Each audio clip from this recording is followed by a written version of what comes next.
মার্কিন যুক্তরাষ্ট্র ও ইসরায়েলের চলমান হামলার প্রতিক্রিয়ায় ইরান মধ্যপ্রাচ্য জুড়ে হামলা চালিয়ে যাওয়ায় সরবরাহ সংকটের আশঙ্কায় বিশ্ববাজারে তেল ও গ্যাসের দাম বাড়ছে। বিশ্বে প্রায় 20% তেল ও গ্যাস পরিবহন হওয়া হরমুজ প্রণালীর কাছে কমপক্ষে 3 জাহাজে হামলার পর বিশ্বব্যাপী জ্বালানি তেলের দাম 13% বেড়ে ব্যারেল প্রতি $82 ছাড়ায়, যা 2025 সালের জানুয়ারির পর সর্বোচ্চ। তবে দাম কিছুটা কমে বর্তমানে ব্যারেল প্রতি দাঁড়িয়েছে $79.48। এদিকে সৌদি আরামকো রাস তানুরায় তাদের প্রধান তেল শোধনাগারে ড্রোন হামলার পর শোধনাগারটি সাময়িকভাবে বন্ধ করে দেয়। ইরানের হামলার পর রাস লাফান কমপ্লেক্সে তরলীকৃত প্রাকৃতিক গ্যাস উৎপাদন বন্ধ করেছে কাতার এনার্জি। এই প্রতিষ্ঠানের 82% ক্রেতাই এশিয়ার দেশগুলো।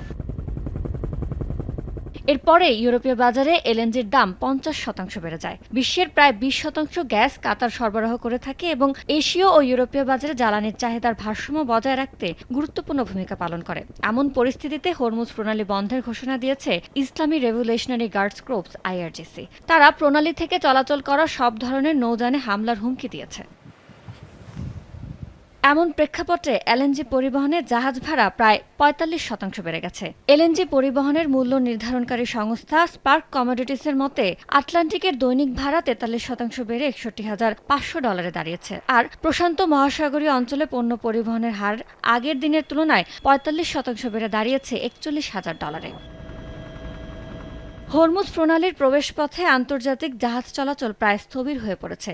সংঘাত দীর্ঘস্থায়ী হলে বৈশ্বিক বাজারে জ্বালানি তেলের দাম আরও বেড়ে ব্যারেল প্রতি $100 হতে পারে বলে সতর্ক করেছেন বিশ্লেষকরা। ইয়ানুর শিফাত, সময় সংবাদ।